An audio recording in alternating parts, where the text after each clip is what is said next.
Hello and welcome everyone to episode 190 of One Piece at a Time, the One Piece read-through podcast where we read and discuss 5 chapters of the One Piece manga each and every week.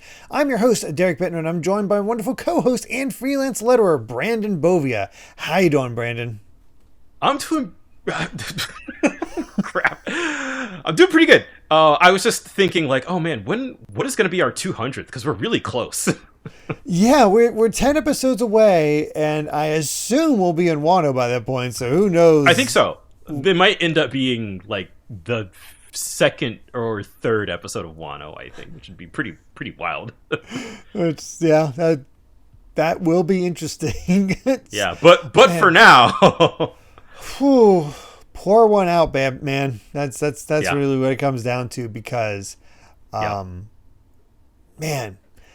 it's just cool to see how we go from one to next. And God, this is a brutal cliffhanger to end on. Yeah, the cliffhanger on this one. I just want to keep going. It sucks. Yeah.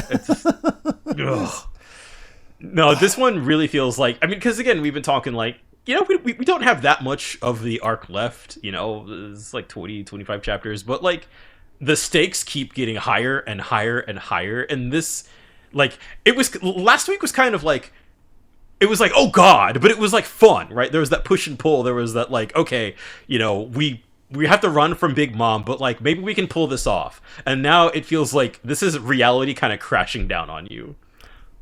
Certainly to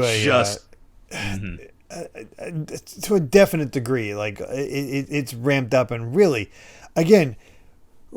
shows what it means to be an emperor.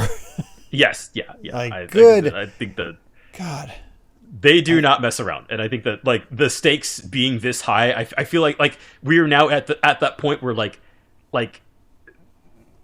I don't know, like the tension has built up to a point where it really does feel like, yeah, like this is what, you know, you pissed off an emperor, you're trying to, you know, get out of her territory, and they are not going to go easy on you. They're not going to make it easy. The Straw Hats are going to struggle just for every little bit of progress they make from this point onward, basically. That being said, by the end of this, we do kind of have a roadmap of what to expect. Like we have goals to reach. I think so, yeah. So I think we kind of have how the next, you know, 20 odd chapters are going to play out. You know, obviously there's going to be twists and turns, but we know what we need to accomplish, and because it's like we're so close, right? Like the wedding is over, you know, like Germa's off there, you know, they're off fighting Big Mom's pirates or whatever. But like, yeah, it's just kind of like survive and leave. Yeah, so true. Oh, but let's get into it with chapter 876, Pudding coincidentally appears. And it's time to check out another part of the Straw Hat fleet. Time for Donsai of the Hapwasi Army. And yeah, he's Donsai now. I forgot that he got the title. And I love how you can see the hearts from Baby 5 popping up. That's great. I love this section. This is probably my favorite section of the these chapter stories so far. Yeah, I do. I was kind of surprised. I was expecting us to see a little more from Bartolomeo. Like, oh God, what are kind of the consequences of him doing what he did? But no, it's fine. Nothing. Yeah. Oh man, but into the chapter itself, and we have a massive crater where Nami combined with Prometheus scintillating. What's that? Zeus. Sorry, I don't know why. Prometheus is the sun. The sun. Zeus. Of course, I should know that. Anyway, Zeus. Just, my God, just a massive crater. Everybody around there is wiped out. It seems like a pretty big ending move. Like, let's be honest, that's kind of the equivalent to one of the big bolts from Aneru. Yeah, honestly, which it makes you wonder, like, how would he, you know, how are we comparing here? You know, electricity from part of Big Mom's soul versus Aneru. But of course, I like that we're, you know, like, wow, that must have been a direct hit. You know, like she's at the bottom of that enormous hole, and then you just hear zadum, zadum.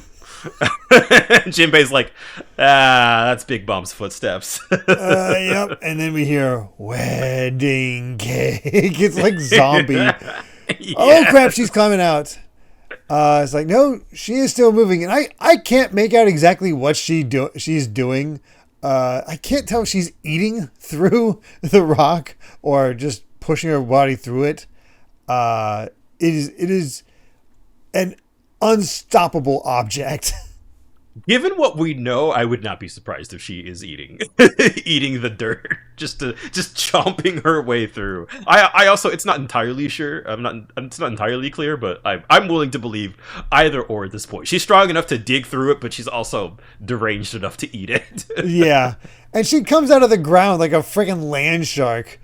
Yes. Oh, dude, like I really feel like this is just selling more and more. Like Big Mom at this point is, again, she's like a kaiju, right? Like she's just somebody we have to run from. Like she's an unstoppable force of nature. That's exactly what I was going to say. She is just pure force of nature at this point. She will not stop, cannot be stopped. They're essentially running from the Terminator. Yeah. And what a cool idea for like a villain they have to deal with. That they cannot stop her. There's just nothing they can do. They have to run, and it's amazing.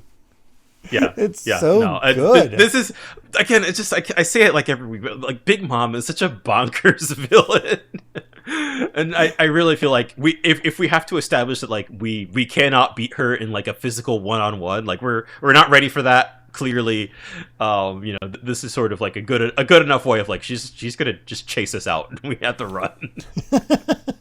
So they start running, and that's when Pudding and Chiffon still shows up in her flying carpet. And I like how Luffy's like, you tricked us. Then what? You want to fight us now? And I like how we have a call back to Pedro's like, should have tied her up. Yeah. This whole bit is great. I was rolling. This is so, because like, she's just like, I don't want to fight, just listen to me. And Sanji's like, my darling Pudding, you're all right. And she's foaming at the mouth. She's the hard eyes, and all three of them. This is such a wonderful new dynamic for her, where she is just fighting her nature. yeah. And because Chiffon's like, all right, we didn't have time for this, Pudding, be direct. And then she's like, you're right. Look at the miserable state of you. You'll never survive. That's just going on and on and on with her villain speech. Luffy's ready to fight. He's like, no, wrong Pudding. What are you talking about? It's like, oh gosh, what am I saying? Mama thinks that you stole the cake. So thank God Chiffon's here to explain everything. Yes, thank God for Chiffon. And then we got evil side. Like Pudding just keeps like panel to panel. She just swaps back and forth because she's like, after the Chiffon explains this, she's like, yes, exactly. So come with me, Sanji. Stand at my side and savor the living hell that is watching Mama slaughter your friends. It's like, wrong. Yeah, I love Luffy's just like, look, if that's all you have to say, just get lost. It's so good. I love this new take on Pudding. It really changes up from just the sweet girl, Right, yeah, and that it's, I mean, because that's like, we started, with the sweet girl, and then it was the twist that, she was actually evil, and now it's kind of, now that she has received, like, frankly, Sanji gave her one compliment, and now she is head over heels. Is effectively what happened. And she's just, like, over her biggest source of, not shame, but the thing that like has been made fun of her entire life. Right, because she was like, I'm a monster, I don't deserve, especially, being what a Big Mom star. See how great of a parent Big Mom is. You're like, yeah, if you were a child, you would think like, oh, I'm an ugly monster that nobody loves me. But yeah, again, thank God for Chiffon here, who's just help us bake the cake. You're the only one who can, make the one cake that could possibly stop Mama, and then we'll let you go. Yeah. And of course, I also love another core. We're still getting to the core of Sanji, because we know throughout all of this we've learned, we've seen just how deep his love of cooking goes, how much he had to struggle to get it through, but also It's been a long time since we've been reminded just how good of a cook Sanji is. And we'll get more of this later. This really emphasizes, like, no, Sanji is damn good. Yeah, no, and it's weird in that it is such an aspect of his character that doesn't get emphasized much. As like, he's the cook, but not like, oh, he is like a generational talent at cooking. Yeah, it's like Pudding said you were good at cooking up sweets. Yeah, I'm a first class at cooking anything. Then help us bake the cake. That's as you mentioned before. So hey, I owe you one for Lola. If I'm going to pay it back, I'll risk my life to do it. So, and Pudding steps in and is like, that might end up being the case, but not for me. I'm not doing this for you. It's just a coincidence that the cake I wanted to bake and eat is the same cake Mama wants. And it's a coincidence that I was wandering along and happened across you people. So it's definitely not the case that I came to stop Mama, because I really didn't want you to die, Sanji. And I love how she's like, Oda has these dynamic shaded poses and evil faces for Pudding at this point. But she also has the blushing. Yes. She can't decide which mode she is, and I love the page turn. And she says, "Sanji, dear," and her emotions are flip flopping like crazy. Okay, this is. I'm so glad that Pudding ended up, like, not the sweet girl, not the evil girl. Now the whole joke is that she is so confused. And I love how that was the debate we had last time. It's like, is she like sincere? Is she not? And the idea is that she is sincere, but she doesn't know how to take it. Exactly. Yeah. She does not know how to portray her emotions at all. So our plan is we have to make it back to Chocolat Town on the Cacao Island. We'll make it a top speed and carry it back by boat. That will distract Mama, and the rest of you just need to hold out until then. So if you set sail, the enemies will come in from either direction, but I believe you guys are capable of withstanding them. So Sanji is going to ride on the carpet to get there. So basically, they're shooting ahead, making the cake, turning around to come back and meet up with them as they're still escaping from Mom. Yeah. Wow. It's kind of a complicated maneuver, but I guess at this point, like, it really is kind of the only shot we've got. Yep. So Sanji's gonna jump on, and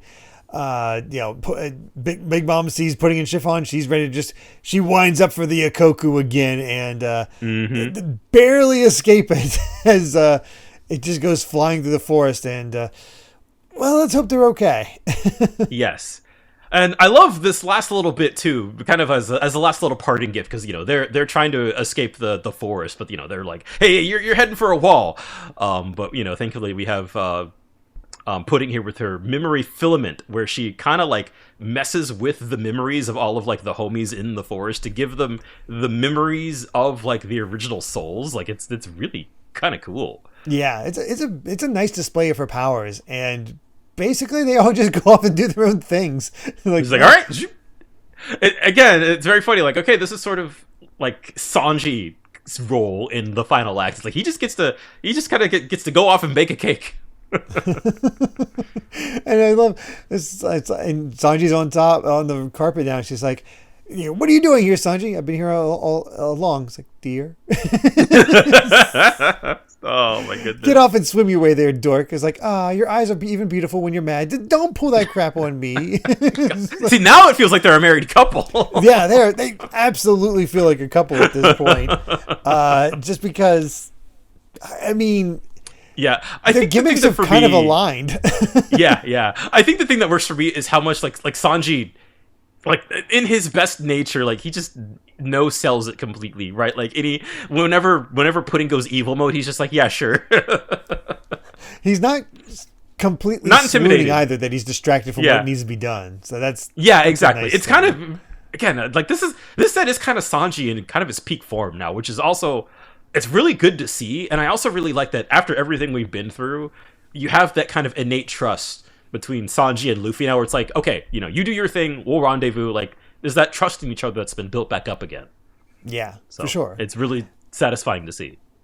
And was it just me when I saw the line, "I'll bring the life out of you"? Is like, oh, Smoothie showed up, and then no, Smoothie doesn't appear once during this. Is like, wait, is she just not going to appear, and we're not going to have one of the sweet three? Like, oh, that. It feels like wasted potential right there. We got this Yeah, a little smoothie, bit. But we'll see what happens. But instead, we see Brooke and Chopper fighting off Mom's forces on the Sunny, and they're doing all right. They're holding their own. But of course, Katakuri has not stepped in. He's just sort of observing. Yeah, he's just chilling out. Yeah, thankfully, as we kind of established way earlier, right, that Brooke is kind of the perfect counter to these. Yeah, these guys that have their own souls transplanted. Yeah, the little homie or whatever. Yeah, and they've connected to the mirrors here. That's Brulee's power is kind of nuts that they can find the mirror even in her mirror world. Like theoretically, every mirror in the world connects that mirror into her mirror world and trying to figure out where it goes. Which is kind of insane. Yeah, it's nuts. Yeah. It's like, okay, we got to break the mirror in Nami's and Robin's room. We'll have to face the wrath, but it's the only way to do it. But you can always apologize later. And that's when Parasparrow's like, you saw the lightning bolt. Your friends are dead. He's like, I'm tired of it. And Brooks is like, I'm tired of answering you. So just get off the Sunny. It's our ship. Because Parasparrow completely believes that they're the lightning bolt is from Mom. That look from Katakuri implies to me that he's like, oh no. So the Straw Hats make it to the coast. We're saved.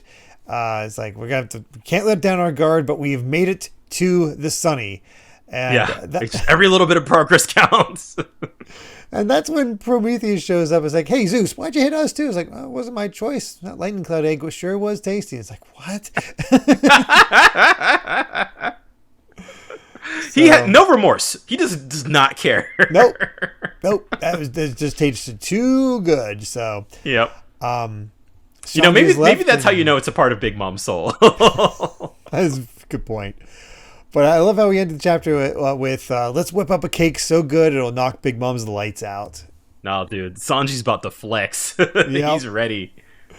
It's like, okay, we have our plan to defeat Big Mom. Let me put a stop to her where they can easily escape.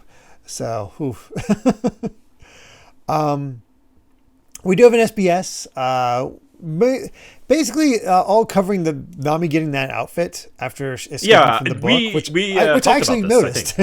Yeah. So hey, you got one up on the SBS readers, which is I feel like uncommon for us. Very uncommon, especially when you compare it to what the other one is, which is, hey, I noticed Shanks's hand in the cover of 862 is the 4 lights, like the 4 emperors, and it's like, you actually caught that. It's like, how in the hell? Well, okay. In my defense, I don't know anything about Hanafuda. That is also true. I know nothing. But the second that they said, 4 lights and 4 emperors in Japanese would both be Yonko. So clever. Once they explained that, I was like, okay, I got it. But yeah, I don't know anything about Hanafuda. Yeah, I don't know Hanafuda enough to be, what's going on there. Like it took me forever to realize, like, because it was always mentioned that.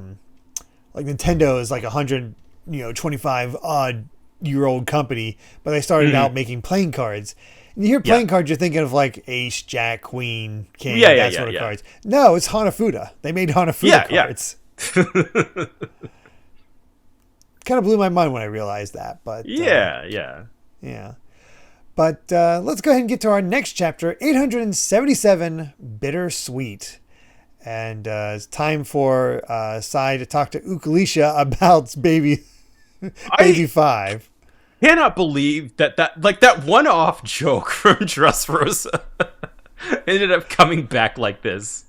Because I think they remember, because they mentioned you're betrothed to Ukalisha. I remember that. I remember Chin Zhao saying that. Didn't they also draw it in the SBS or something like that? I think so. I think so. That sounds about right. It basically was just gender bent Sai.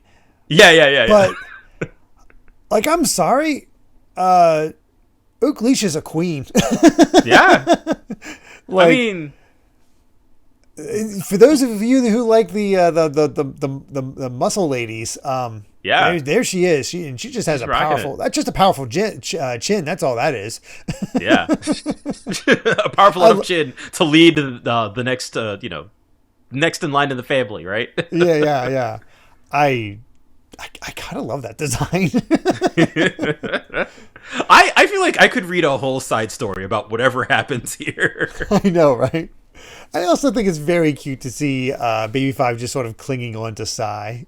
Yeah, and just, Like that. I would like to think that she's, well, one, living a better life, but also, with the Doflamingo pirates, kind of out of business, right? Like, she kind of got away better than most of them. For sure. So, good for her. Good for her. Yep. But it's time to see how things are going, and not well. Because we start out with a conga line coming out of Nami's mirror of all these forces. Just a hilarious visual. All these guys all right, are sort of just lined up and waiting. It one looks by like one. the joke from Airplane where they're trying to calm the woman down and they keep escalating and they have like, the fists and all, hammers and whatnot. It's just like, yeah, that's all that is. Yeah. Well, I think the other thing, like, contrasting to that is, like, and we already kind of knew this, but, like, Perospero's powers are, like, he's choking Chopper. Like, he is suffocating Chopper with candy. Yeah. And I was honestly wondering, like, can Chopper, like, he loves the sweets. Can he eat through this? Because that'd be kind of awesome. Yeah. But no, no, it's not, it's too much. And, again, we've not seen anything of Smoothie. Perospero's not part of the Sweet Three, and this really shows that he's an issue. He's a problem. Yeah, no, I feel like he is maybe like the most kind of menacing, in terms of just like problems that we need to get through, right? Like in order to proceed, like Perospero's abilities have always been kind of, like even, trying to escape the wedding, right? Like he was always there, freezing Beiji's castle or whatever, right? Yeah. Like that candy is powerful. So like, yeah, I could totally believe that. Like, yeah, you could choke somebody with that. And as he says, like it takes 3 minutes until you're dead. And I'll just lick your corpse. It's like, geez. Which is also, yeah. And I love that, he says, that this island is not all gumdrops and lollipops. Like he's just owning it. I remember when the wedding was getting ready to start. Mm-hmm. And he had that whole scene where he handed out candy to the kids. Like, oh, look at that. He's kind of like Willy Wonka and all that. It's like, this guy's like, pretty freaking evil. He's all demented. And of course, poor Chopper's like, I don't want to be a sugar plum. But I also love, well, this is happening. Like, Katakuri, like, he's just chilling. Yeah, he's just waiting to see. He's like, I don't need to get involved yet. It's fine. It's all good. I'm good. And they see the trees start getting unbended and something coming through the woods. It's like, must be Mama. We better lure her toward pudding on Cacao Island. She learns that there's no cake on the ship. I'm dead. Yeah, which is, again, it's also another funny thing that of all of this. Like, yeah, Perospero being here, like, he's got secondary motives as well to like, there are stakes for him too here. Mm-hmm. And that's like when Katakuri's like, we're not ready for that yet, because here come the Straw Hats still running from Big Mom, just chopping down the woods, trying to get at him. Which is just an insane visual. Just how much they've been running at this point, just running from Big Mom. And then, of course, again, just freaking Katakuri with his future sight, where he's just like, return to the mirror world. In mere seconds, you're going to be lying at his feet, pointing to Luffy. And they're all just kind of like, nope. Get out of there. just in case. Yes. Katakuri is so interesting in that way, and we'll get into it more when when we see more of them, which is coming up in the coming chapters. But Pedro's like, oh boy, we got some tough foes ahead of us, Katakuri and Perospero, and that's when Perospero unleashes the Candy Maiden, which. Yeah. No! A friggin' Iron Maiden made out of candy is such an insane idea. I like that he's, or because they're like running towards it and he's, it should be obvious this is no ordinary wall. And you're like, oh God. And Jinbei's like, all right, swing around to the ship. And Luffy's like, oh, gotta punch through it. Time for that Red Hawk. Unfortunately, with my Fire Fist would just melt the candy, take care of Parasparrow's abilities right off the bat. And that's when Katakuri shows up. And I'm glad this happened where it is. Like, oh, I didn't realize how much equivalent the Mochi Mochi fruit was to the Gum fruit. Yeah, because you Luffy see that has his clash. doppelganger, kind of like, oh yeah. yeah. It didn't even, click for me until that moment. That's a cool idea. It really. I think that the parallels that Oda kind of puts between these two is very cool. It makes me excited for their continued fight, especially as we see further clashes throughout this set.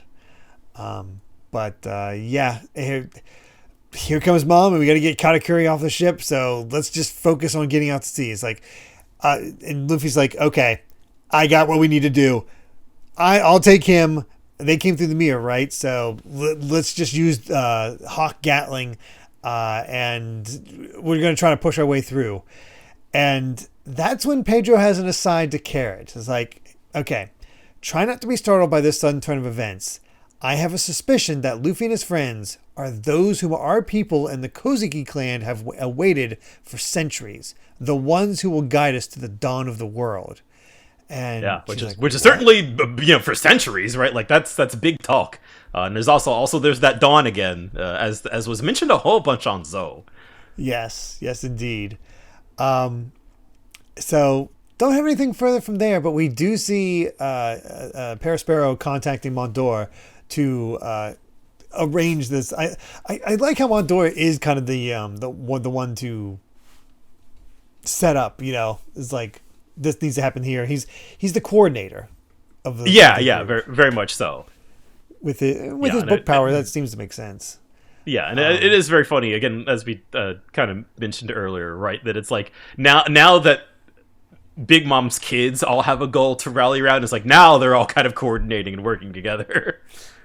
Work out, and it just shows how capable they are when that happens. Yeah. Yep. It is a force. But time for Jinbei to learn about the coup de burst. Because it's just kind of like, it's our last gamble. Yeah, we can fly over 1 kilometer at once. We just need to use it. If we keep sailing like normal, Big Mom will sink us because, well, there she is. So let's get ready to sail. And it's also cool because I don't think the coup de burst has really been used in this. When was the last time it was really used as like a desperation tactic? Like maybe the first time they got the Sunny after Enies Lobby where they're running from Garp. Yeah, that is the first and only other time I can think of where like this is sort of like our ace in the hole. you associate it with it happening more because I'm pretty sure it gets used a lot in the movies. That would make sense. Which is how I'm like, well, we've seen it a few times. Like then I was thinking about, I was like, no, we haven't. Yeah.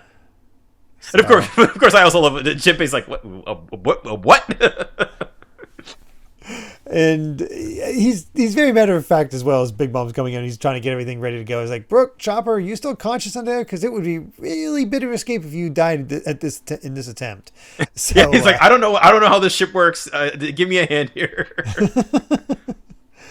And we got Amande closing in our wide brimmed hat girl. I love her design. She's still really cool. They're just closing in. They have them surrounded. It's not looking good. So, Nami's lifting up the barrels herself. It's like, okay, we need 3 barrels of cola. Luffy's still challenging Katakuri as he captures him within his wrist. Again, are we sure Katakuri is not a Logia? We'll talk about that later. Okay. Yeah. There's a reason for that. And it's like, what's with the hard candy? It's like, it really just comes across as desperate. And all the worse, Parasparrow starts using his powers to capture the Sunny. Just like with BJ earlier, right? Like you can just immobilize stuff by turning it into candy. And on top of that, Chopper and Brooke are dying. Yeah, And Big Mom's here. There's a bombardment coming. Like they're basically done. They are captured at this point. There's nothing they can do. But that's when Pedro shows up, leaps toward Perospero, and is trying to do a final attack, just to throw him off. And it's like, and that's when we learn Perospero's bounty, 700 million. So his is higher than Luffy's. Yeah. When he's like, do you know how much my bounty is? Like, I actually didn't. So thank you for telling me. But that's when Pedro's like, this should be sufficient to undo all of your magic. It's like, wait, what do you think with the bombs? And I had a feeling this would be my final voyage. So long. And he lights the fuse. Lights the cigarette. With his cigarette. It's like, one day you will understand the true importance of keeping Luffy and his crew alive here so that their voyage can go on. Listen to me. Keep moving forward. And just kaboom. Yeah, Pedro just blows himself up. I was taken aback by this. Because it's shocking, isn't it? Yeah. I don't even think I fully registered it first. It's like, because again, One Piece has me trained. Yeah. Even after Ace, that nobody really dies. It happens more often now, but it doesn't really, like, allies don't typically die. May I point you to Alabasta and its bomb? Yeah. That goes off in somebody's face. Yeah, because like that Oda again, he's trying to he set up this expectation. I feel like it with like, okay, we've done like the last minute sacrifice. We did all this with Pell before, so like you kind of see this and you're like, oh yeah, he's fine.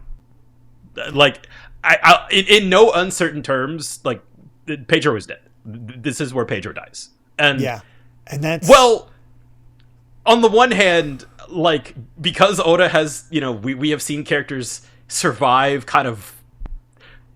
we've seen them survive all manner of things before. So, like, I can't say with 100% certainty, like, that he is not dead, but, like, as far as the narrative, the narrative treats him as if he is dead.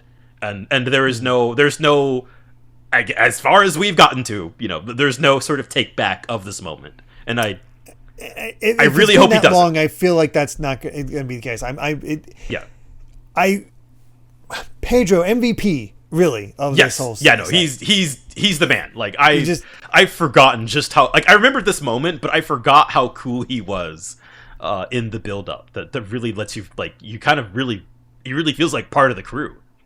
Yeah, he just melded so well. He has that friendship with Brooke, and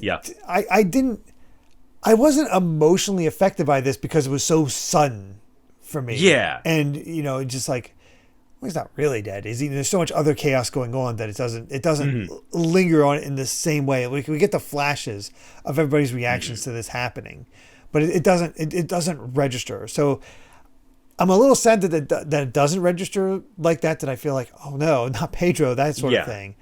Mm-hmm. And it is such an explosive. And the thing is, he was ready to do this so much earlier. Like he was going to do this against Tamago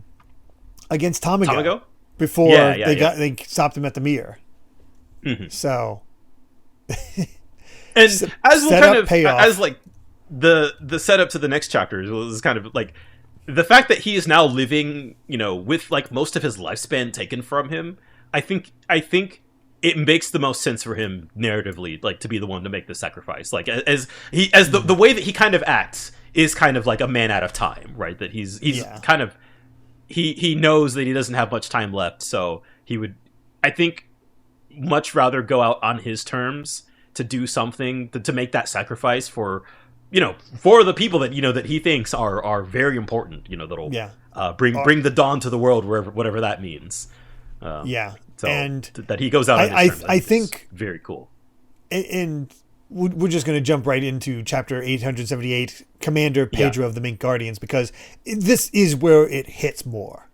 Yes, because Oda, I like that Oda takes some time to really focus in on Pedro, thanks to this chapter. To dive away from that, though, we have a color spread. Real quick. Yeah. Which everybody's eating watermelon in a very, very hot day, I like to convey. Like, I've experienced a Japanese summer. It is hell. Oh. That humidity Oh, I is bet. rough. Oh, I bet. I live in the South. Like, it gets pretty humid down here, but I'm sure The humidity I experienced in Japan was nothing like I had ever experienced before. Oh, like, God. Just, you step outside and you are just, well, the way Nami's sweating is the way you sweat. Yeah. Just she instantaneous. Seems fine. She's living it up. I love I love Zoro doing spitting all the seeds at Sanji, and Sanji using a cat to block it. That is fantastic. So also, chaotic. Might be one of my favorite. Like, as a Robin fan, this is a hell of a fit on her. Like, good God. The bikini works. Yeah, like, I see Nami in front. It's like, yeah, that's fine. And look at Robin. Like, good God. Oh, man. So. Also, what was Frankie doing? Was he out catching? Yeah, he was just catching bugs. He has a stag beetle in his little. Oh yeah, he does. basket. So. It's cute. Still love that we get these to just have them all to get together still. Yeah, you know what's interesting? What's that? I don't know if you wanted to be surprised by this. So we're almost at the point where we're gonna start using the weekly versions of the chapters instead of the volume versions. Oh, really? Fairly 10 or 20 chapters. Oh no, we have to look up those SBSs. Yeah, we'll have to look up the SBSs, but that means we'll get the color spreads in color though. Oh, cool. Yeah, so a little bit of a trade-off. Yeah. Holy crap, we're catching up to where this where the manga was when it was uploaded to the Jump app. Yeah, that's crazy. That's weird. yeah, we're almost there. The sound effects will be in Japanese and everything. Like, we're not that far from it. Wait, they don't touch up the sound effects in the weekly versions. Yeah, no, that would kill you. That would kill me. I guess that's a good point. They're subtitled. So again, it's just like it'll be different, but it's fine. Yeah. There's also, not to get ahead of ourselves here, we don't have to worry about it for a while, but like there are certain there are translation changes or things that'll they'll update that later once we know what the proper spelling is. So there are a couple things where they spelled that differently at first, and then they'll update it. So I'll point those out when we get there. I mostly minor things. I like that they take that opportunity to use the it still gives value to the volumes. Yeah. In that case, and it's like, I like that they use the volumes as a way to correct some things. Yeah. Oh yeah. A little extra polish. Yeah. No, that's as somebody who's worked on a lot of worked into the system with Shonen Jump manga a lot. We do take a lot of attention to detail to because the weekly versions they are localized on a deadline, right? So we go back and just polish up things here and there. So very cool. But that is to say that once we get the weekly version, I don't think it'll be it's so much worse or anything like that. It's no. There are certain, especially with a detail heavy manga like One Piece, there are certain things you won't notice or you won't know until you have hindsight. Right. So. Right. Cool. Into the chapter itself. We get a flashback to, when Pedro lost his 50 years. Yeah, which is a nice reminder. He ripped out his eye. Yeah, he did. Pedro's been hardcore for the longest time. He's so cool. He really is. I'm sorry. So, and he went, and I forget how long ago this was that he met up with this encounter with Big Mom. Characters don't look that different, but he was 27 when this went down. Yeah. And so with the loss of 50 years, he's now 77. So, yeah. And I just after, Perospero kind of, goading him, was oh, that makes you 77. Let's see how long you last. And just that line from Pedro's response, he's like, I'll choose my own resting place. And that's when you get a question. Did you name them the Nox Pirates to refer to the night? A rather negative connotation, and get even further flashback. I like that you clocked this. You pointed this out when we first learned his crew was the Nox Pirates. About the whole Sun and Moon dynamic. So I'm glad I was like, oh, they actually brought that up.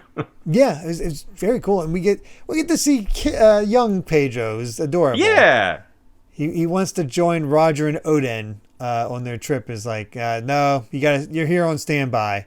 I don't have much time left, so listen up. Everyone has their moment to shine, and boy, does that stick with them. Oh yeah. And Pedro just says, as they say, there's no night that doesn't end in a sunrise. To me, Nox is synonymous with the moment before the dawn, which hits so hard when you look at the fact that it's constantly being referred to as Romance Dawn. Yeah.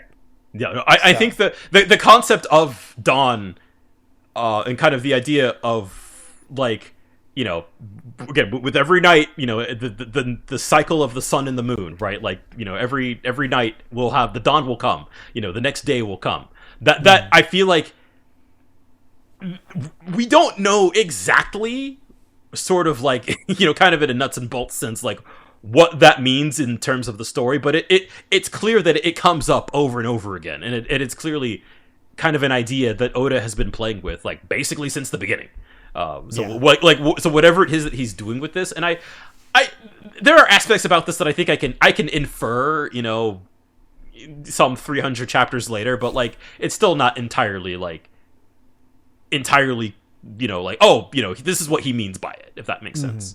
But it's clear that it's enough that like it kind of informs Pedro's whole worldview, and I love that it is like that those words from Roger that kind of inform kind of like how he chooses to spend his time and live his life. Because I guess as he met Roger, Roger was like, all right, it's unclear when this meeting with Roger is, it's sort of like within Roger's own lifetime. But like if he knows that he's, doesn't have that much time left. Yeah. I almost wonder how shortly before he turned himself in or let himself be caught by the Navy. Yeah. But I also noticed, I think that's a young, it's been so long, our dog Wanda? Girl. Yeah, I think that's Wanda Zoe. back there. Yeah, Wanda, that's it. I'm pretty sure that's a young Wanda right there talking with Pedro. So that's cute. Sense. But yeah, we get this thought bubble before Pedro blows himself up. If I can lay the foundation for the dawning of the world that the men I look up to await, I'll be happy. I'm certain I have enough time for that. Which is his just. I think it was what he was saying with Big Mom and Perospero. Yeah, and we get the explosion, and I like how even like it's like they're all calling out Pedro, but even Katakuri, like he cares for Perospero. It's like, no, brother, Peros. That is actually a through line we'll see here in a little bit. Like an aspect of Katakuri I really like. He actually likes it. He cares about his family. He does. That is sort of his that's sort of his motivating factor. He's kind of he's the big brother figure to everybody. But the explosion was enough to at least presumably take out Perospero, because the candy powers are melting. Yeah, they're melting. Chopper and Brooke are getting free. Yes. Big Mom got knocked aside. Again, she got hit by that massive lightning attack, this massive bomb, and there's still not a scratch on this woman. She will not go down. She is she's worse than a Terminator. Yeah. At least they take some damage. Good God. Yeah. Yeah. And Jinbei's just like, what have you done, Pedro? And all the others is like, wait, the eldest Master Perospero is golfed in a blast. It's like, what's going on there? And poor, I feel for Kara. It's like Kara's desperate to go out, and Nami has to hold her back. Yeah, like we can't, like that was his sacrifice, right? Like we had no chance of survival. It's like we have to use this chance to just go. Yeah. And as Luffy says, if we waste this moment, we throw away his sacrifice.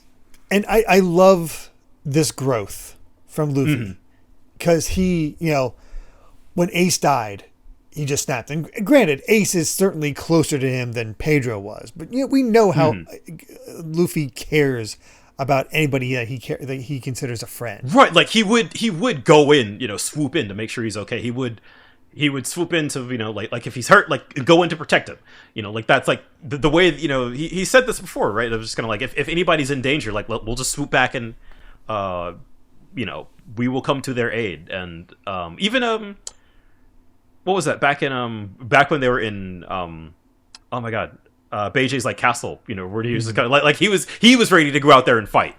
But like I think he understands what Pedro's actions meant in this moment, and so like he did this for us, so like we can't like we cannot waste his life. Exactly. And yeah, it's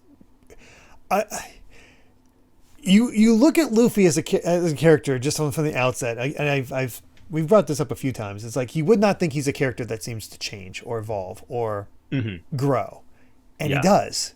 I actually think Whole Cake is like, it has so much of that for Luffy just under the surface. Like obviously, like it is mostly about like Sanji, but I feel like this really is kind of like putting Luffy's like leadership and kind of how he acts now in these moments of peril. Like it is putting that into light, and again, it's talked about with kind of the big fallout with Sanji, and how Luffy handled that is so much informed by like how he kind of failed Usopp way back in Water 7. So I you actually do get the sense that Luffy has come a long way. And I'm granted, it's been a while since I've read a lot of other shonen manga, but I'm trying to like think of like character wise. I'm struggling to think of another protagonist that evolves as much as Luffy. Yeah. And I think a lot of times they're kind of static and they just get stronger or have more conviction as time goes on. Yeah, and it's funny. Conviction. Yeah, because Luffy's had all of the same convictions he's always had. Like that's the part of him that stayed the same. And I guess it's like because the way Luffy grows as a character, I think is more subtle in ways that especially other manga for this target demographic, like they would normally put that, I think, kind of more front and center. But like I do like that. How like I guess like Luffy's a character who's defined by his actions, and I feel like you always know how he's feeling by what he does, and how he kind of reacts to the environment around him. And so I think you can Oda can get away with showing it without explicitly telling it. Yeah. So we it's time. Yeah. to get out of here and just tell me what to do and I'll do it from Jinbei. And that's when Katakuri's like, what's with all you people getting emotional? And they're just, basically we're no reason to get emotional because we're about to just you're done. Yeah. So they're getting ready to fire vengeance for Perospero, and Carrot going to clash with Katakuri. She's crying. She wants to go in for revenge. It's the first time we've seen her act like this. It is, and I love it. It's the raw emotion. Really makes me dig Carrot as a character, because she's been fun, but she hasn't like. Yeah, she's just been kind of there. I do think that this is kind of the first big moment where like she's really like she kind of loses her cool for a bit, and it really. I think you just have there's a couple little flashback panels of her kind of getting like mentored from Pedro, and kind of having kind of speaking those lines back to her. Everybody has their moment. So kind of how things kind of like go from Roger to Pedro to Carrot, I think is really cool. Yeah, I hope we see some really good things from her in the future, because she definitely seems like she's going to Wano. Hopefully she survives. Yeah.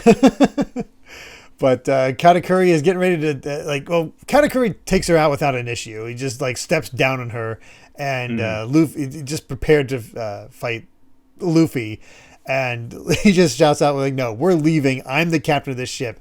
And it's like, no, only if you have the ability to throw me off. And that's when Luffy unleashes the elephant gun, grabs hold of him. And again, Katakuri's gimmick is a lot of fun. It's like, yes, that will prevent me from harming anyone else. Yeah, you don't know what he's doing. And Luffy's like, you can see it coming, but you can't stop me. Meanwhile, all this other chaos is happening. Cannonballs, even the cannonballs are alive. Everything's going to be with the soul. One of us like, wee, let me off.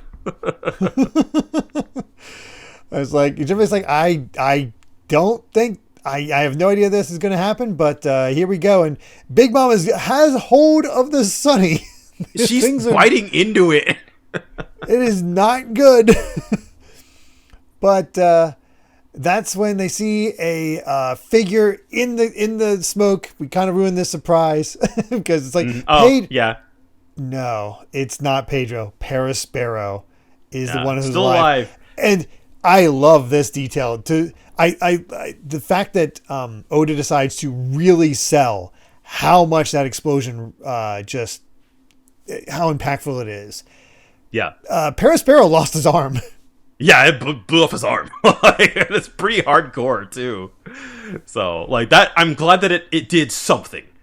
And she's that face of Nami where she's just sort of like she had that 1 second of hope and it's shattered. Yes. And Luffy has to snap her out of it. It's like, yeah. It's like, it's time. It's like Nami, Jinbei, Brook, Chopper, Carrot, Brûlée. Yeah, Brûlée. Hold things down with us. Well, when you see, because he's got all, you can see in the background, Brûlée's in like a mirror, and Luffy is with one hand holding on to Brûlée, and with the other hand holding off Katakuri. And it's like, I'll be back. Hold things down without me. And here come the cannonballs. Here comes the Kuna burst straight into Mom's face. There they go, launching out into the sky, flying above everybody. And Monday reports is that the enemy ship has escaped by air, shocking everybody. But they're holding on, and they look and see that Luffy is not there. Luffy has flies into the mirror world with Katakuri. Brûlée is passed out. Yeah. And this is a badass moment. It's just like, this is so sick. We can fight properly here. And Luffy just smash. Yes. Not going back. Yeah. He cut off the passage back to the ship. And so I feel like this moment, we said, Luffy is a character defined by his actions. I thought about that moment with Ace during the the post-war flashback where I forget the name of the guy he was fighting, but like there was some speech about basically, I have to fight you so that you don't go after my friends.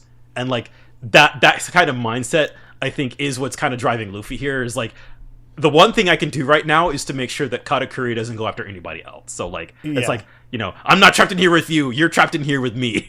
He's identified Katakuri as the one person that the rest can't handle. Yeah. And so that, again, just Luffy smashing the mirror so that like he can't go back, but Katakuri can't go after them either. So, it really is like, this is the cutoff point. And you just get that stare down between the two of them. Oh, man. Welcome to the Luffy versus Katakuri fight. I'm looking forward to this one. We do have a SBS, mostly about birthdays, and then finally being like, okay, we're getting so many that we can't even put them in the SBS anymore. So just go to the website to check there and submit. Mm-hmm. And then also, why do Kid and Killer hate curry udon noodles? What happened in the past? We just get this ridiculous story. It's like, when they were young, they both experienced their first crush on a girl named Broth Splatterina.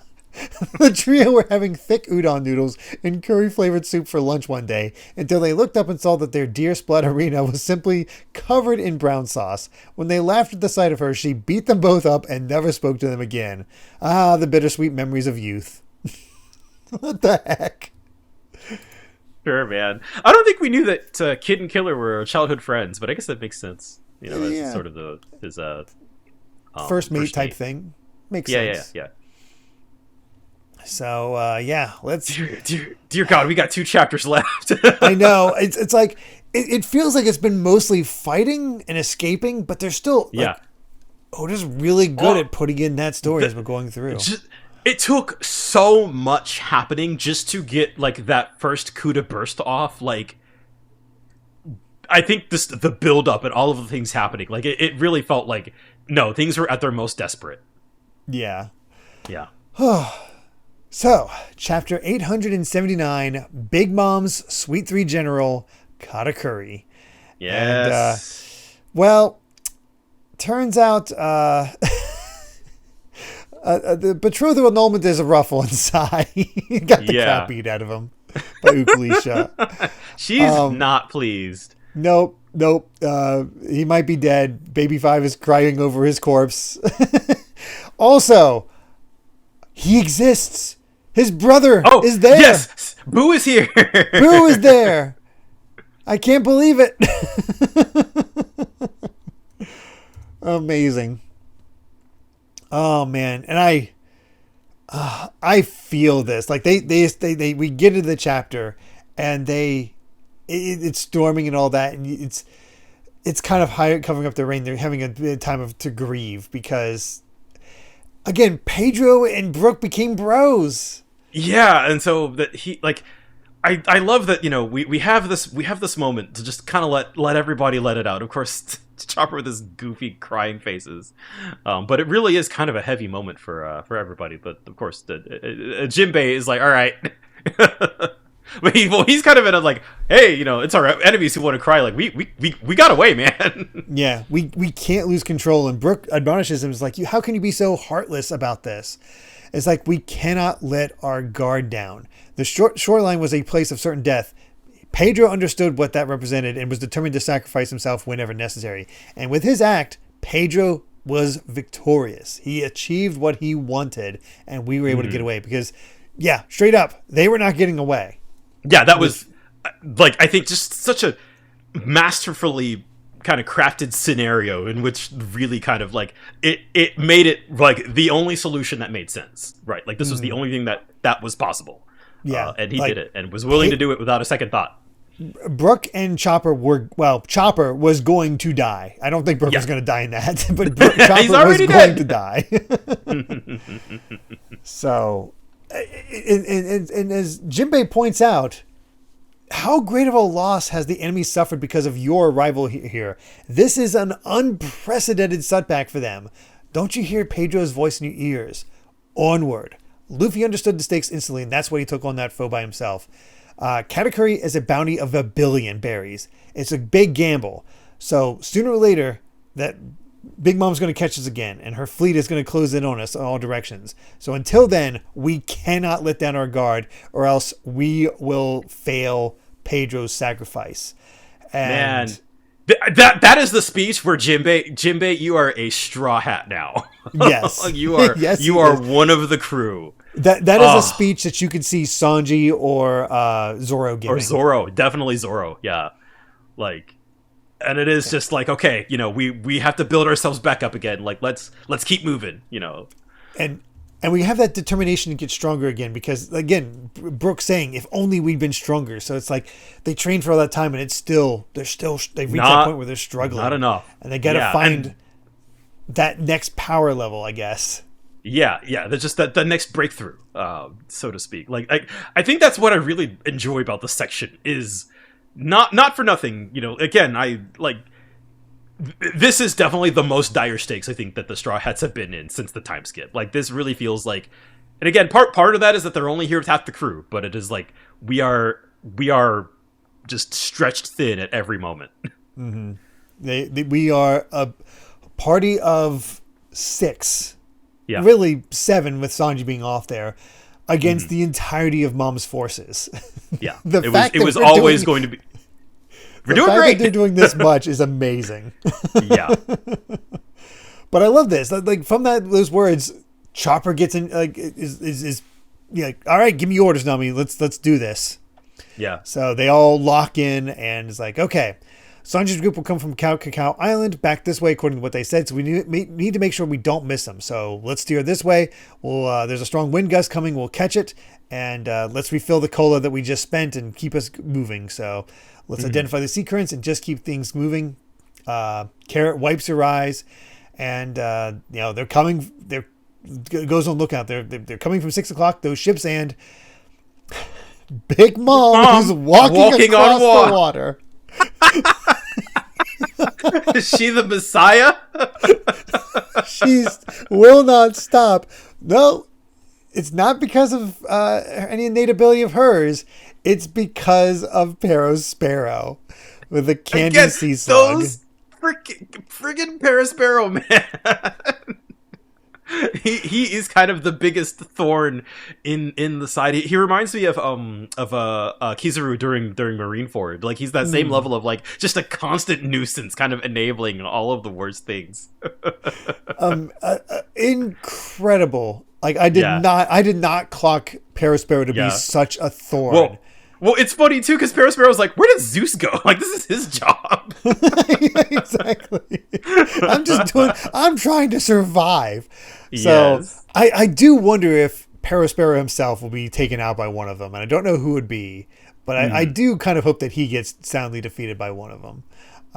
We'll to be fair, though, another thing that I thought of after I read these chapters and was just sort of dwelling on them a bit, thinking about them over.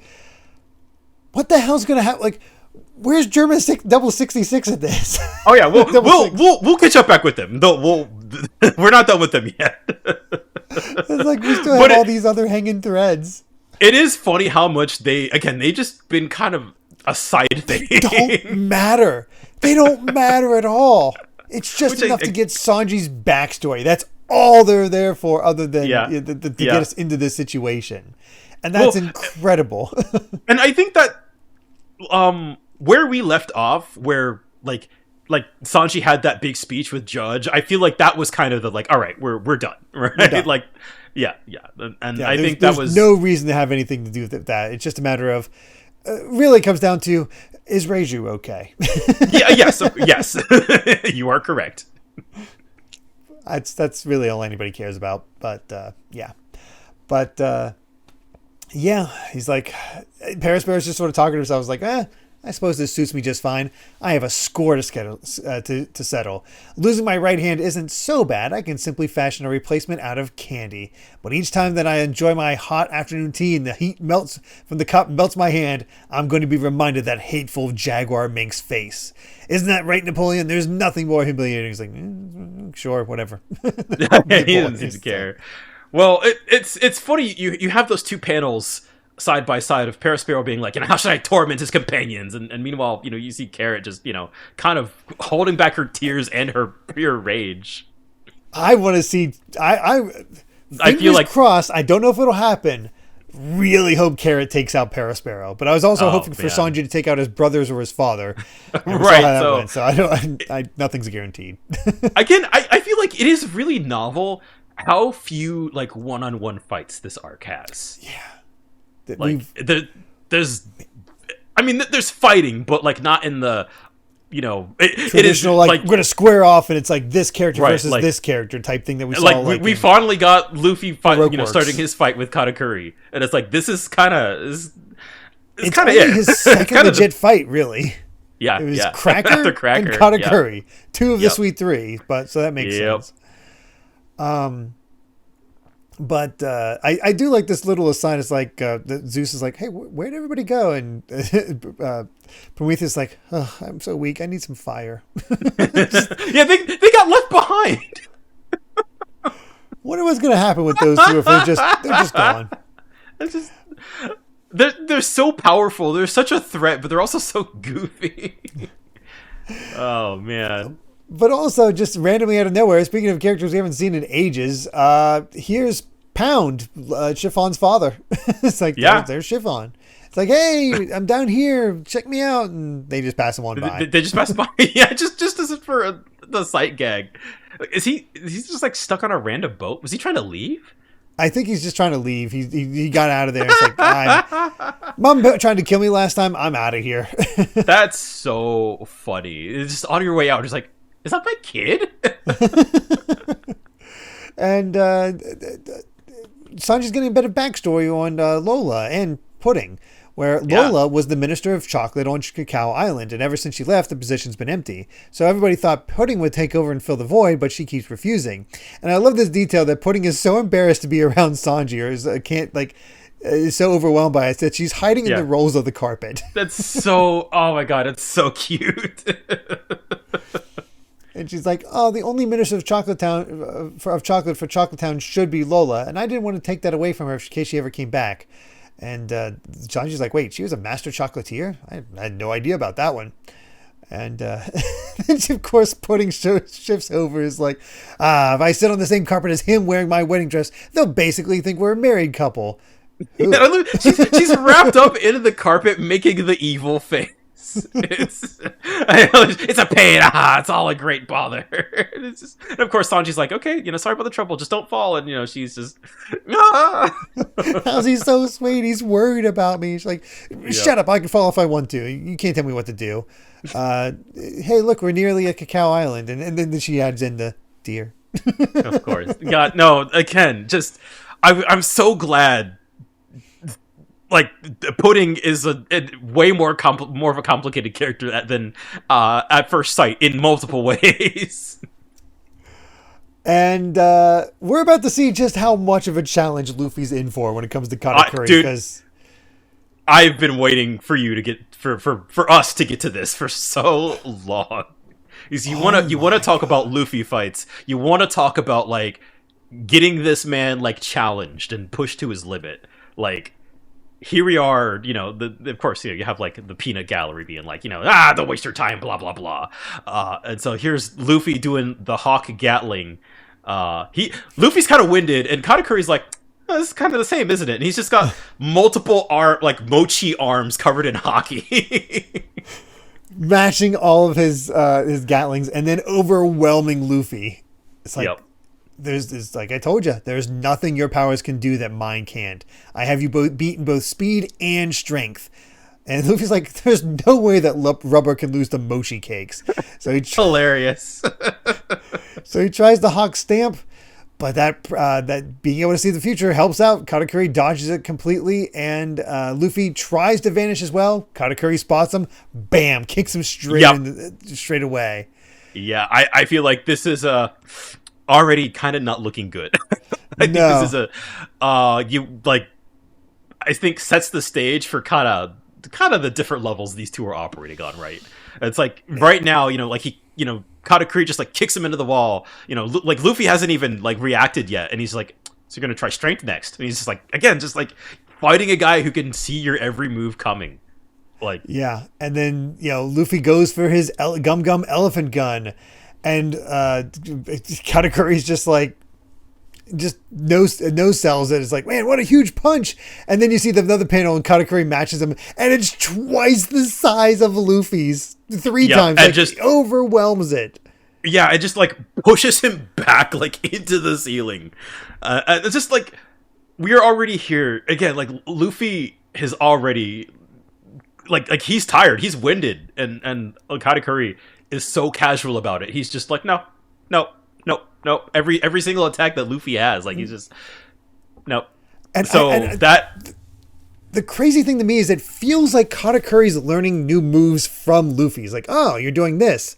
I think I can do that with my powers too, and just match. Yeah, exactly. Yeah, so it's just like, okay, I feel like this is gonna be one of those where like, oh, you're gonna have to get creative, right? Like going, because just kind of on a baseline level, like Disney said, like I can do everything you can do, and I can see the future. So yeah, I do think Gear 4 is absolutely going to be necessary, but it is a big risk, and who knows how this. Yeah, how that's. And I feel like it's telling that Luffy. I think because he knows that, like, because of the time limit, right? Like, if you bust that out too early, like you're gonna be stuck. He needs to see what Katakuri's capable of. Yeah, I love, again, for those that are not part of our Patreon, my introduction to Katakuri was a stage show at Universal Japan. Yeah, which is even funnier. A water show featuring Katakuri. And they obviously can't show his mochi powers. They can't show how tall he is during that. Yeah. It's just a basic sense of it. It's like, all I got out of it is like, that's a cool design. Yeah, exactly. And even then, as a cool design, like it's not as cool as he is in the manga. Like, no. Katakuri is just like oozing aura. Like he is that guy. He's him. So I love this fight to pieces. I'm so glad that we're here at this, because I feel like knowing what you want out of like a good One Piece fight, like this is already, I think it's hitting the right notes. Yeah, I like it when Luffy is pushed to that extreme. That's Yeah. when you get the really good fights. It feels Yep. like, and then I mean, we thought Luffy was a huge bounty with 500 million. He's already fighting 1 billion. Yeah. I think that knowing, and I guess we sort of saw it with Jack, right? Like, okay, this is what like I said $1 billion billion berry bounty kind of looks like. I feel like Katakuri is so much more of like, I guess like a subtle expression of that. Like Jack is like, raw strength, just like crashing every which way. But like there's sort of like a confidence to Katakuri that is like really like you are below me in every sense of the word. He is hyper competent. Yeah, no, he really is. Jack is just brutality. And yeah, Katakuri is just pure competence and able to see and adjust. And we have not had a fight like this for Luffy since Skypiea. Yeah, not really. So I think you're gonna like this one, Derrick. Oh, I agree. This is one of those fights. Oh, well, let's get to our final chapter for this set. 880 Zero Escape. And again, Ukleisha, queen. Yeah, she's a friggin' mob boss. Mob boss harem, where she's just like, he's gonna do him the honor of being my 26th husband, and have all these men doting on her as she's hanging around. It's like, like, get it, get it. Incredible. Yeah, it's also I don't know how you would say it in Japanese, but like so like the Happo Sui army, like the Happo is like 8. And you can see that in like the kanji on like all their iconography and stuff. This is 2. I don't, okay. but it's like based on like it's based on the way it's read in Japanese has a very Chinese vibe to it. As the only way I can explain it. So like I don't know how vibes to their design, so it makes sense. Yeah. So it's like I don't know how you would say this, but we have 8 now 2. Right. Okay. It's okay. It's funny. It's a hard thing to explain. I also love how this is basically like, no, don't feel bad for Ukleisha. She's fine. Yeah. She's got her own thing going on. But it's finally time to arrive in Chocolat Town on Cacao Island.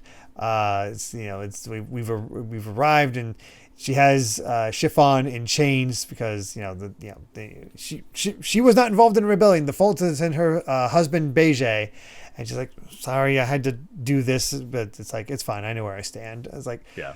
Chiffon's so cool. She is. I don't know what it is about Chiffon and Lola, but they're so damn cool. I feel like Oda. I sense bias. Maybe again. Yeah, but no, he really set up like that you would think is so ridiculous and like, why should we pay attention to this character? They're so silly, but no, it's like, yeah. Well, I think the interesting thing too, right, is that like when we first met Lola on Thriller Bark, like she was kind of this over the top character, she's trying to marry anything that she saw, and then you kind of got it like this development over time. But like Chiffon she's been really down to earth, like from the word go, basically. Like she's kind of like she just kind of gets it. She picks up where you kind of left off with Lola. Yeah, very much so. Which it's really interesting. Mm-hmm. So, I would love. I don't know if there's any way these two could meet. I don't know like where on earth Lola is right now. But I would love to see to have these two meet. Like don't go near Big Mom. She wants you dead. So who knows? Mm-hmm. But we get this. We're getting a breakdown of like, man, we've heard the news, and it's like, oh man, your poor wedding was ruined by the assault from the Straw Hat, Luffy, and Beige's betrayal. He's like, I can only imagine Mama's fury. He's like, her rage and hunger are so great they could easily destroy the entire country. So it was everything set up here. She's basically like, we gotta save this country. And as of 1 hour ago, Whole Cake Island sent 31 of its cooks to this island. And they're like, oh, poor Lady Pudding. She's here trying to fix everything, and it's her special day that's been ruined. And she's just like, I got this. I won't let Mama destroy the realm. And they're all happy for her. It's like, here's our 31 head chefs ready to go. We arrive at the sweets factory. It's like, okay, I have something to ask of you, you good townsfolk. Baking this cake is of the utmost importance to the survival of this nation. It requires incredible concentration. So I must ask that you do not peek inside the factory while we're at work, and that you allow no visitors to look inside either, no matter who comes along. Anything for you, Pudding. We love you. It's like, okay, so they won't spot Sanji deer inside. Yes. I realized during this whole sequence, she can act completely normal because Sanji's not here. Yes. She's not affected. And again, the other spot is like, okay, we're ready, chefs. Proceed one at a time. Weird, but okay. Step in 1. Take your memories. Step 2. Take your memories. Just that power. I mean, she's kind of. God, it's such a. Again, those devil fruits that just mess with people's memories are so broken. But I love that we're using it to bake a cake. Yes. So Sanji, this is again Sanji's moment to shine. It's like, okay, we don't have much time to work with, so I took it upon myself to draw up a blueprint of the wedding cake while it was rolled up. It's like, wait, you remember it? For the most part. And Chiffon takes a look. It's like, what? The shape is one thing, but how do you know the ingredients too? And he just goes, by the scent. That's maybe the one time we see Chiffon make a really exaggerated face, like, oh dear God. Oh gosh. Also, big moment for me, this next panel. Yes. Because I got a gift from my gift from my friend in Japan, who's in Japan right now. Sent me a little notebook for this. Sent it over featuring various characters from it. And let me hold it up to my camera here for those watching on YouTube.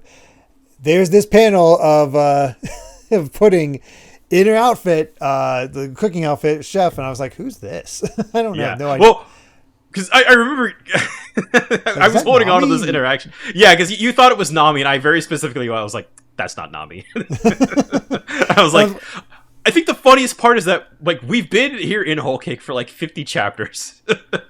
We finally got to this panel. And like, oh, there you go. That's where that panel is from. Yeah, and I've always been wondering, like, what is she saying there? It turns out it's, let's hurry. We don't have a moment to waste. It's like, all right. And it just, I love, like, Sanji, of course, going into full horn dog mode. You know, just literally saying, "Awooga." Oh, she's in an apron and like it has the chef outfit. It's like, yeah, that'd be his kink.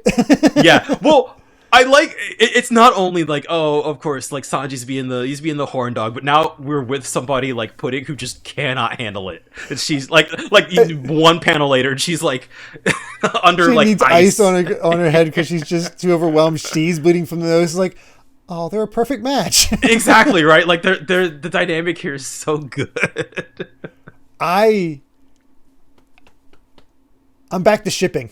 Yeah, right. You're like, oh, I love how people could be like, yeah, I ship, and it's because of this stuff now that they're able to do that with her reaction. That's the best part about this, because it really is that like a cake. It's that double layer, you know. It's that twist. You had the one twist, and you're like, oh, you know, okay, Pudding turned out to be a traitor, and they're like, oh, it actually, you know, she still has feelings, and now we get these moments. I love that this sort of final. It's more that objective. she actually has feelings now, because she had them before, but now she has feelings, and it's like, yes, yeah, and I like that this sort of final objective for Sanji here, like.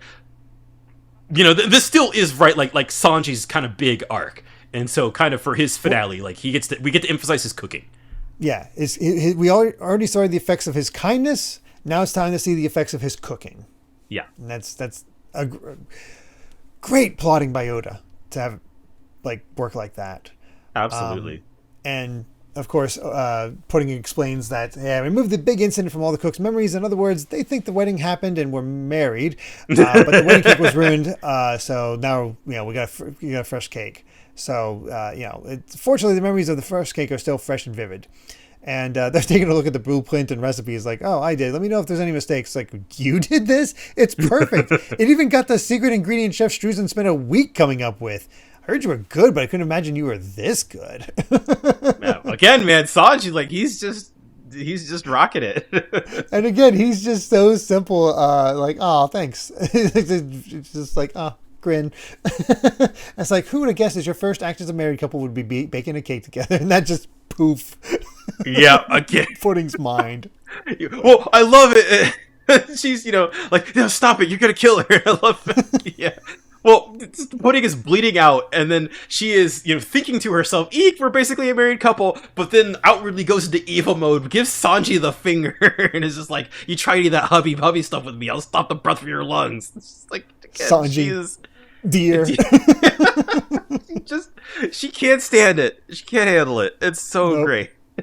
So good. So, I love how it's a nice bit of a levity as we go into this, and we knuckle down because it's a battle against time. So Chiffon, I need you to bake an enormous chiffon cake. Pudding, I need you to completely temper the chocolate within the span of 2 hours and 40 minutes. That's when I perform the secret step. I'm going to show you all the true essence of sweetness that can drive people to absolute bliss. And I love, as somebody who watches the Great British Bake Off, this is just a Great British Bake Off challenge. It is. It's like, you need to make this cake and you have 2 hours, 40 minutes. Bakers, bake. Yeah. Like again, we're on a deadline. Even gets Pudding all embarrassed, like the essence of sweetness. So we'll get the cake on the ship in 3 hours, decorate it and let it cool on the deck. So the ultimate cake is completed by the time we reach the Sunny. So it's an airtight process. And so we got to do it fast or else Mama's going to destroy the country. So Chiffon's making her ascending to heaven fluffy chiffon cake. Sanji's locking in, and we have to help Sanji Deer's crew escape with my sweet, sweet chocolate. So there we go. That's okay. We have our steps. We have to make a cake, stay away from Big Mom, defeat Katakuri, deliver cake, get the hell out of this country. Yes. And again, it's so funny, the contrast. Luffy, he's, just bleeding out on the ground. The rest of the Straw Hats have to run from an emperor. Sanji, just go bake a cake. You're fine.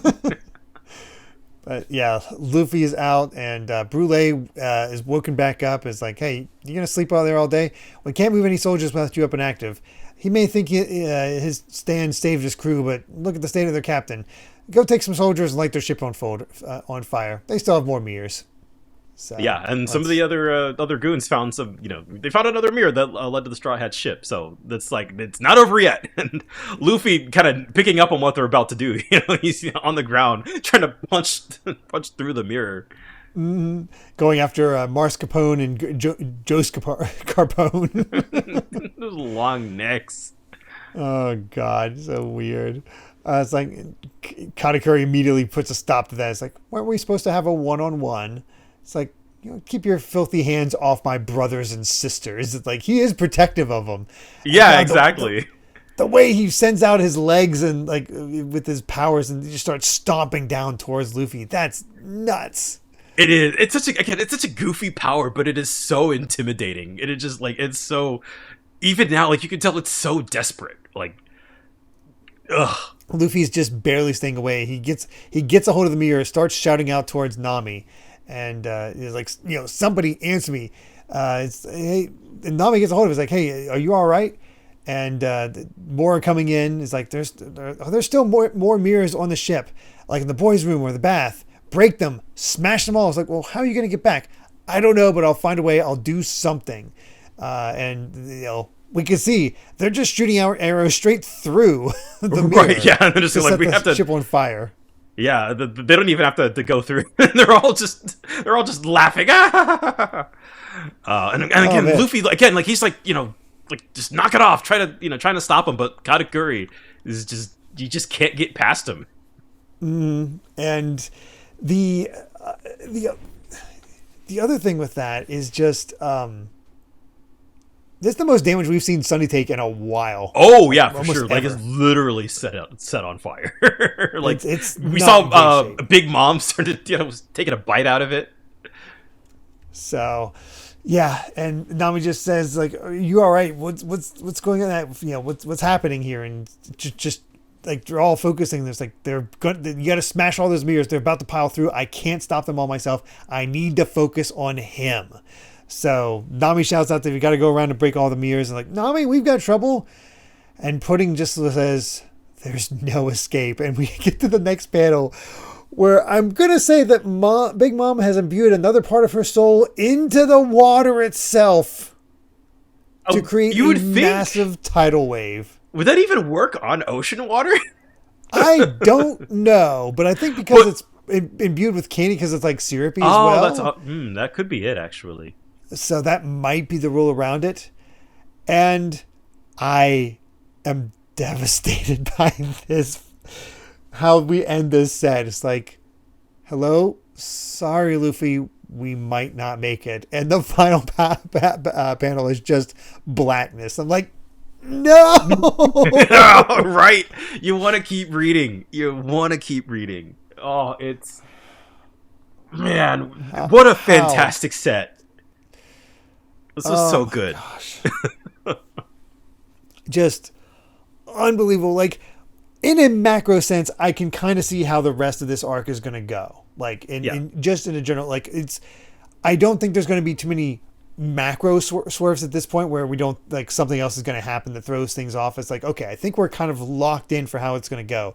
But the details and the way it's all going to play out, that's going to be the how and the why.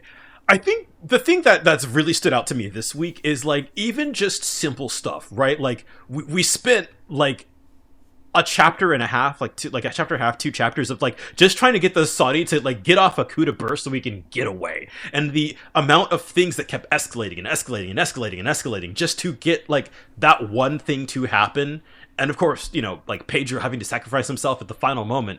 Like, the build up, I think, just to accomplish fairly simple, straightforward tasks is kind of a hallmark here. Like, and there's not a single chapter where they're safe. Like, the pressure is on them constantly. Yeah. Ever since once they split up from Beijing, it was like, all right, time to run. And then, you know, like, once Big Mom caught up to them, like, that first time, you know, before it killed poor King Bomb, right? Like, it's just been just desperate after that. Like, you get these little bits of you know, like, you get these little wins, you get these little bits of salvation, but, like, even now, you know, like, the Straw Hats are far out to sea at this point, and Big Mom is still on the chase. Like, she is not going to stop until she gets that cake.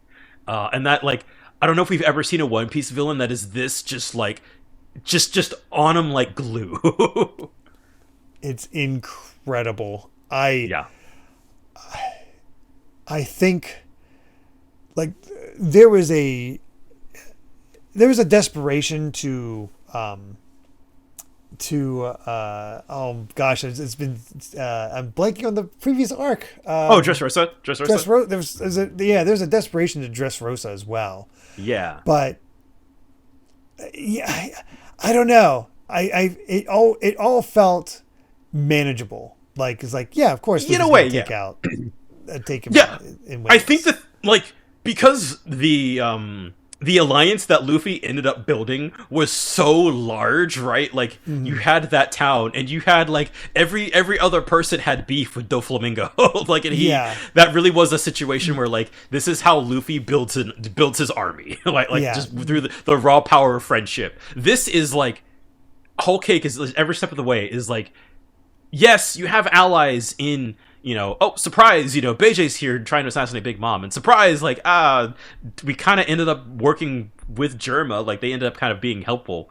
But, like, just, like, you have these situations where, like, the Straw Hats are just kind of on their own right now, right? Like, Germa's not here, Beijing's not here. You know, maybe they'll come in for the save at some point, but, like, they just have to survive, like, just on their own with half the crew.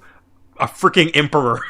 Like, there's no, again, like, I feel like there's no kind of, like, building up the ranks or anything like that. Big Mom is on you. Like, she is trying to kill you. You know, and she's like a horror movie so many times leading up to this, where I was so afraid that with half the crew, if they actually managed to take out Big Mom, it'd feel like a cheapening of the emperors.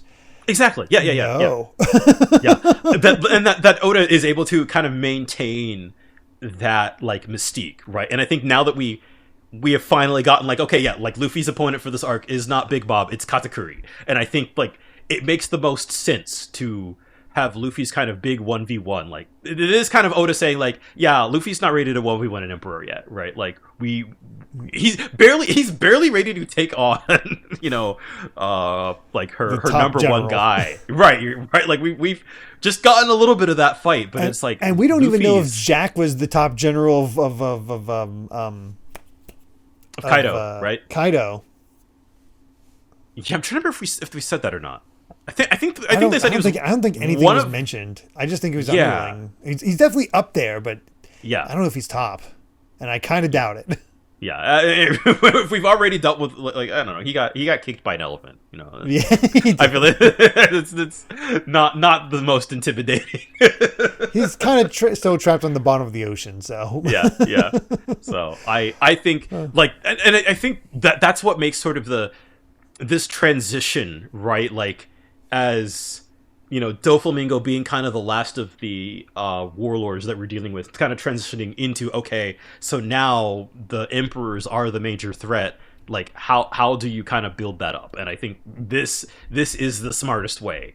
And I think, of course, as we'll get to it, and sort of like what it takes, like I'm trying to say this in a non, like.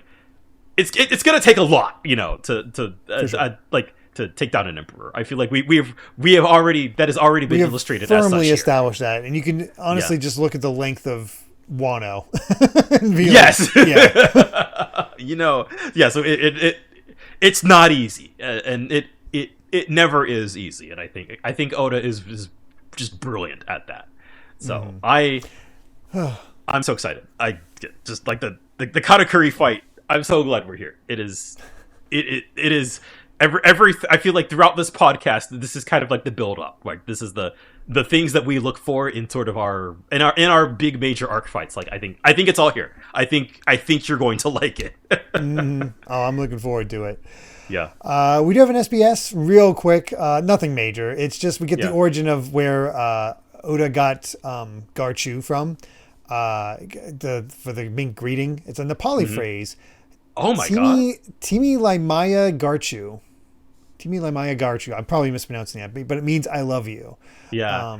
And then a devolvement into perversion. Yeah, of course.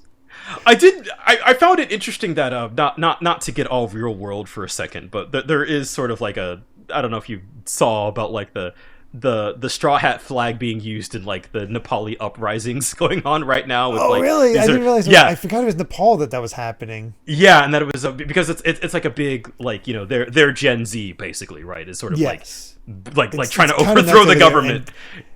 And so they're using the straw hat flag, which as a symbol of rebellion, which is just like I could feel like Oda's just like yes.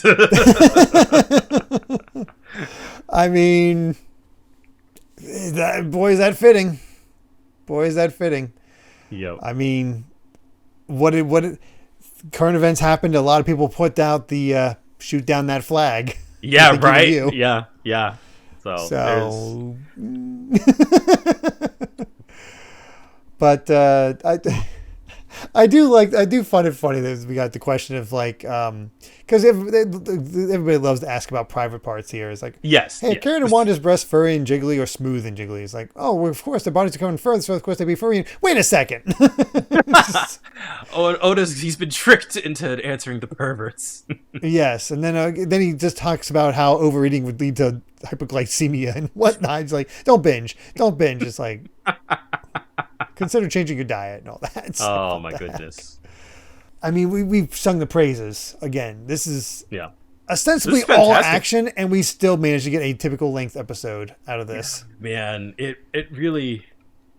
This is just. I really feel like Oda is in top form here. Like the way I feel things have escalated so quickly too. When like it feels like just like 10 chapters ago we were talking about the wedding and Big Mom's backstory and stuff, and now it's just like each time it's like, how are they going to escape the cake? How are they going to escape the island? How are they going to escape Big Mom's tidal wave? It always ends on that where there's something new that they have to escape. Yeah. it just gets bigger. It just escalates and escalates and escalates. Just oh man, whew. This arc is so good. Amazing. Amazing. So, with that, I believe we've said all we've wanted to say about chapters 876 to 880 of One Piece. Thank you so much for listening, and you can find more of my ramblings and stream VODs over at BitNerd Games on YouTube, or simply BitNerd on BlueSky. And Brandon, where can everyone find you at? I am Brandon Bovia on Twitter and BlueSky, talking about anime, manga, games, and my job. And yeah, just we'll be here back next week for more One Piece. It is hard to believe we're here at the end. We are like cover about 20 chapters a month. So right, like we got about a month left. Yeah, that is based on where we're recording this right now. End of October. Yeah, that's insane to me. Oh man, I cannot wait. I cannot wait. And if you'd like to help us out more, you can support the podcast over at patreon.com/DerrickBittner. That's DerrickBitner, to listen to the next episode ad-free 3 days early, as well as patron-exclusive bonus episodes, which includes, hey, we did a ranking of all the openings pre-time skip. Time for all the endings pre-time skip. Yep. So look forward to that bonus episode. Again, building up quite a backlog of that. There's a lot of content. Yeah. Yep. And make sure to return next time as we discuss chapters 881 to 885 of One Piece. So until then, my friends, bye. Remember to take life one piece at a time.